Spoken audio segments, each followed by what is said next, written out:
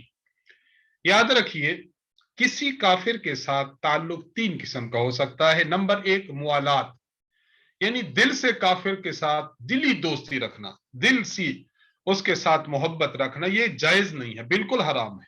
Number 2، آپ دل سے تو محبت نہیں رکھتے لیکن ظاہری خوش اخلاقی دکھاتے ہیں، ظاہری طور پر آپ ان کو خوش اخلاقی دکھاتے ہیں، تو 3 وجہ سے یہ خوش اخلاقی جائز ہے۔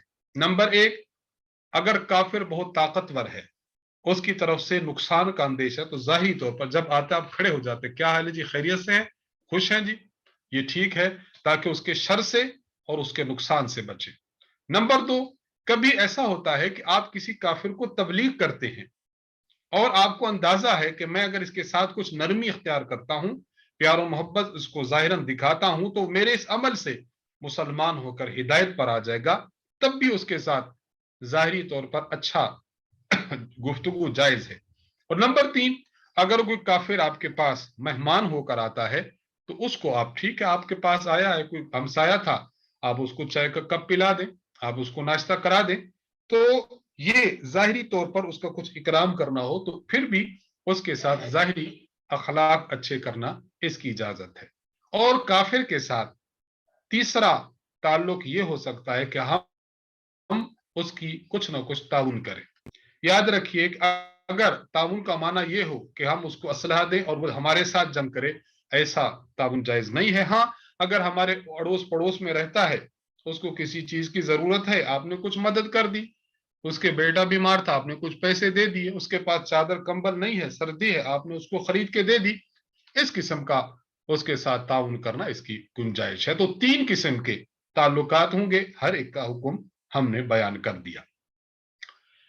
سورت آل عمران میں 3 اہم اور بڑے بڑے واقعات کا ذکر موجود ہے۔ 3 اہم واقعات ہیں۔ پہلا واقعہ حضرت مریم علیہ السلام کی والدہ کا ذکر ہے۔ حضرت مریم کی والدہ کا نام حنہ بنت فاقوزہ ہے۔ ان کی کوئی اولاد نہیں تھی، انہوں نے اللہ تعالیٰ سے یہ منت مانی۔ اس وقت یہ منت ہوا کرتی تھی، آج نہیں ہے، یا اللہ اگر میرا بیٹا ہوا تو میں اس کو آپ کے دین کے لیے وقف کر دوں گی، بیت المقدس میں وہ علم دین پڑھے گا۔ لیکن جب پیدا ہوئی تو بیٹی پیدا ہوئی اور خامند بھی فوت ہو چکا۔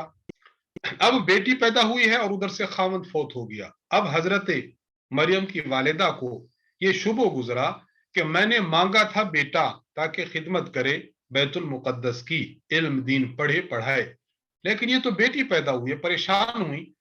تو اللہ تبارک و تعالیٰ نے ان کو پھر تسلی دی، الہام ان کے دل میں بات ڈالی کہ نہیں، جو بیٹا آپ مانگنا چاہتی تھی نا اس کا مقام کم ہے، لیکن جو بیٹی میں نے آپ کو دی ہے اس کا مقام بڑھ کر ہے۔ وَلَيْسَ الذَّكَرُ كَالْأُنثَىٰ، یہ جو بیٹا آپ مانگ رہی تھی نا، جو بیٹی میں نے عطا کی ہے وہ بیٹا اس مقام کا نہیں ہے، بیٹی کا مقام یہ بڑی عظیم بیٹی جو آپ کو دی ہے، یہ بات یاد رکھیں۔ اور خصوصاً ہمارے اس خلاصۃ القرآن کورس میں ہماری بہنیں اور بیٹیاں کچھ شریک ہیں۔ ہمارے ہاں بعض معاملات ایسے ہوتے ہیں کہ بیٹی کی پیدائش پر خامد بھی دل چھوٹا کر بیٹھتا ہے اور خود اس کی جو بیٹی کی والدہ ہے وہ بھی دل چھوٹا کر بیٹھتی ہے. نہیں، اللہ تعالیٰ کی رحمت ہے، جس طرح آئے انسان کو قبول کرنا چاہیے. انسان اس پر دل چھوٹا نہ کریں. آپ کے ذہن میں ممکن ہے بیٹے کا جو تصور ہو، اللہ نے جو بیٹی عطا فرمائی ہے یہ بیٹی اس بیٹے سے کہیں بڑھ کر اور مقام اور مرتبہ میں ہو، تو اللہ تعالیٰ نے فرمایا کہ نہیں، جو بیٹا آپ مانگ رہی ہیں اس کا مقام کم ہے، جو بیٹی ہم دے رہے ہیں اس کا مقام زیادہ ہے. تو ایک تو یہ تذکرہ ہے حضرت مریم علیہ السلام کی ولادت ہوئی جو بیٹی تھی. دوسرا واقعہ حضرت زکریا اور حضرت یحییٰ علیہ السلام کا ہے.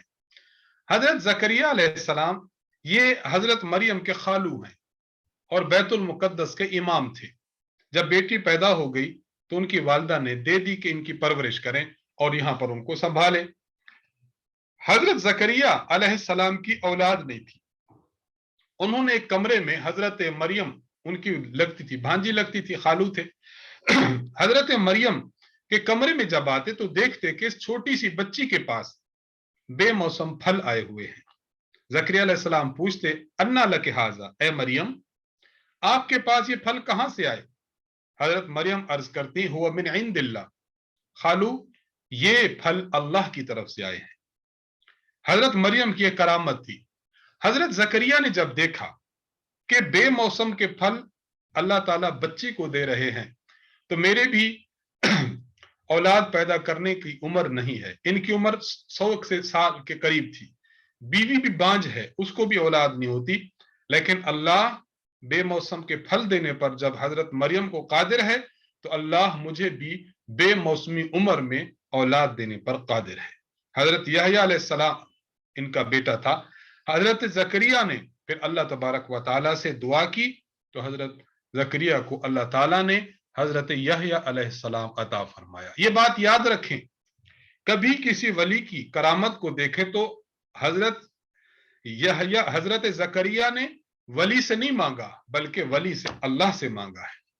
ہم ولی کی کرامت کو دیکھ کر ولی کی قبر پوجنا شروع کر دیتے ہیں، ولی سے مانگنا شروع کر دیتے ہیں، بالکل گناہ اور غلط ہے.